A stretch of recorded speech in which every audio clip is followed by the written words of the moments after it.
एक तरफा प्यार। एक गांव में एक सोहेल नाम का लड़का रहता था। सोहेल की उम्र लगभग 18 साल हो रही थी। वह कॉलेज में ग्रेजुएशन यानी कि स्नातक की पढ़ाई कर रहे थे। वह लड़का पढ़ने लिखने में तो काफ़ी ज़्यादा नॉर्मल था, मतलब कि पढ़ाई लिखाई के मामले में वह लड़का ना तो ज़्यादा तेज था और ना ही ज़्यादा खराब था। उसका रोल नंबर मतलब कि सोहेल का रोल नंबर अपनी कक्षा में हमेशा 3 या 4 नंबर होता था। सोहेल पढ़ाई लिखाई के साथ साथ प्यार मोहब्बत वाली चीज़ों पर भी काफ़ी ज़्यादा विश्वास करता था। सोहेल चाहता था कि वह अपनी पूरी ज़िंदगी में किसी न किसी लड़की से प्यार करके ही शादी करेगा।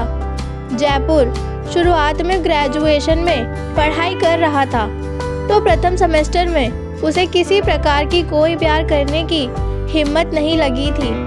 लेकिन जैसे ही वे दूसरे सेमेस्टर में जाते हैं, उसे एक लड़की में काफ़ी ज़्यादा सुंदरता देखने लगती है। लेकिन वह लड़की क्लास में हमेशा प्रथम नंबर पर आती थी। इसका मतलब है कि वह लड़की जिसका नाम नेहा था, यहाँ हमेशा क्लास में प्रथम आती थी और पढ़ाई लिखाई करने में सोहेल से काफ़ी ज़्यादा आगे थी। पहले तो सोहेल अपने कॉलेज प्रतिदिन नहीं जाया करता था, लेकिन जब से वह उस लड़की मुझको की नेहा को देखा था, तो वह कॉलेज पर प्रतिदिन जाने के लिए बेबस हो गया था। उसी लड़की से एक तरफा प्यार होने के कारण सोहेल कॉलेज प्रतिदिन और लगातार जाया करता था, जिससे कि उसकी पढ़ाई अच्छी होने लगी थी। अब उसे और भी अच्छी तरह से समझ आने लगा था, क्योंकि अपने प्यार के सामने बेइज्जती होने के डर से वह सभी डांस और सभी लिखने वाली चीज़ें सबसे पहले ही कर लिया करते थे। नेहा जिस तरह सेमेस्टर में फर्स्ट आती थी, ठीक उसी तरह सोहेल भी सोच रहा था कि अगर मैं भी पढ़ने लिखने में काफ़ी तेज़ तर्रार बन जाऊंगा, तो हो सकता है नेहा मुझे पसंद करने लगेगी। लेकिन ये बात तो अलग है, सोहेल तो पहले से ही नेहा को मन ही मन पसंद करने लगा था। अब तो नेहा को ही बार बार देखने का मन करता था सोहेल को।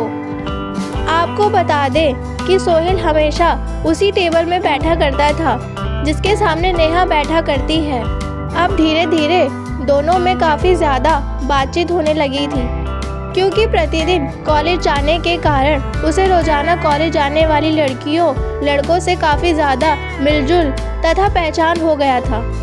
नेहा भी थोड़ा बहुत उससे बात किया करती थी, लेकिन नेहा का इरादा प्यार का बिल्कुल भी नहीं था। लेकिन समझ में नहीं होना अपने मन में खेतड़ी बना रहा था कि वह नेहा से ही प्यार करता है और उसी से शादी करेगा।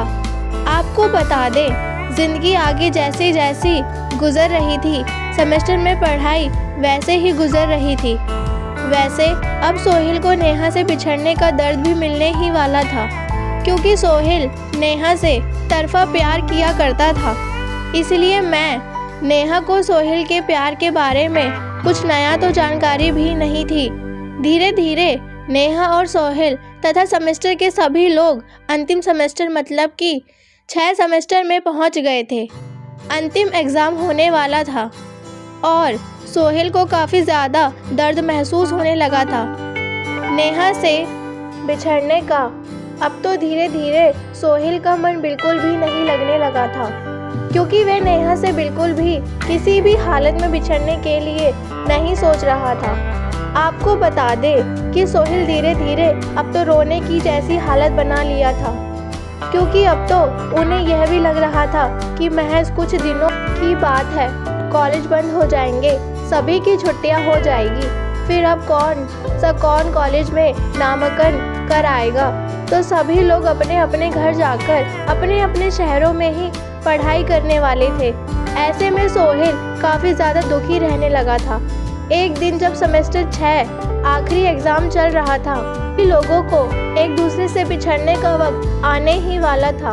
उसी पहले ही चाहता था कि वह नेहा से बात करे कि वह उससे प्यार करता है, और उसका फ़ोन नंबर वगैरह लेकर उसे सब दिन के लिए बात करने के लिए तैयार करने के बारे में सोच रहा था। उस दिन तो परीक्षा का आखिरी ही दिन उस दिन के बाद से अब कोई किसी को नहीं मिलने वाला था। जैसे ही सभी लोग अपने अपने घर जाने लगे थे तो सुमेर का घर काफ़ी ज़्यादा दूर था और नेहा का घर भी काफ़ी ज़्यादा दूर था। परीक्षा ख़त्म होते ही सभी लोग अपने अपने घर की तरफ चल पड़े थे। साथ साथ नेहा और सोहेल भी अपने घर की तरफ चल पड़े थे।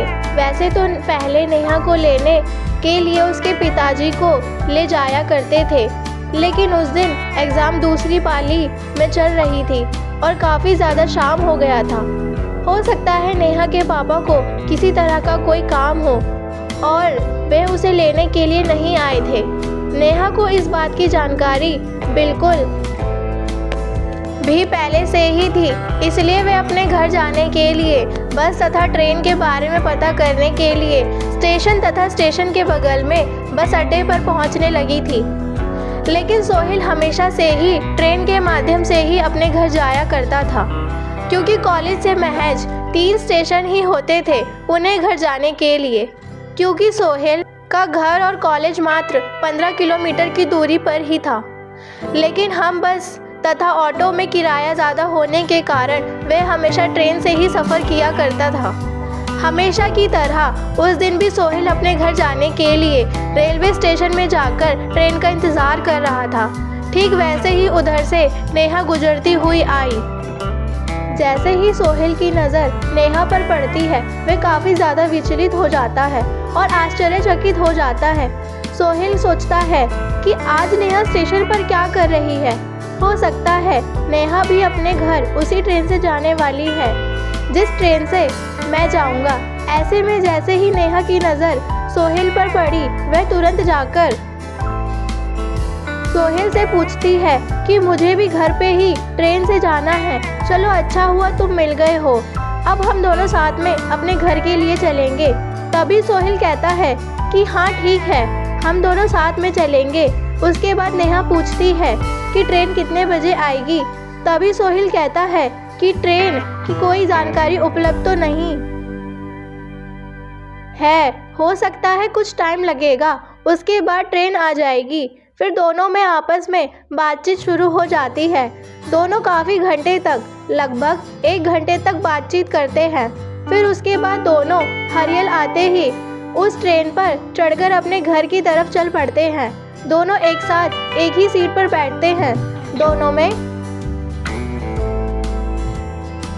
काफ़ी मेल होने के कारण दोनों आपस में अपने मोबाइल नंबर शेयर कर लिए थे, ताकि बहुत समय किसी प्रकार की जानकारी शेयर करने के लिए उसे कठिनाइयों का सामना करना ना पड़े। घर जाते ही उसके 1 दिन बाद दोनों आपस में बातचीत करने के लिए मोबाइल पर हैं। दोनों में काफ़ी है ना अच्छी मित्रता हो गई थी। कॉलेज के बाद दोनों अपने घर में बोर हो रहा था। अच्छी मित्रता हो गई थी। कॉलेज के बाद दोनों अपने घर में बोर हो रहे थे। दोनों बातचीत करके अपना अपना मन बहलाया करता था। ऐसे में धीरे धीरे दोनों में काफ़ी जगह प्यार हो गया था और सोहेल को अब तो उसके सपने वाली ज़िंदगी मिलने ही वाली थी, क्योंकि सोहेल के मन में जो चल रहा था, उसका एक तरफा प्यार जो उसके मन में चल रहा था वह पूरा ही होने वाला था। बात करते करते करीब 1 साल बीत जाने के बाद दोनों में काफ़ी ज़्यादा प्यार हो गया था। वह शादी करने के लिए राज़ी हो गई थी। तभी दोनों के घर वाले एक दूसरे से मिलते हैं और शादी की बात करते हैं। फिर शादी कर दोनों नेहा तथा सोहेल एक साथ खुश रहने लगते हैं।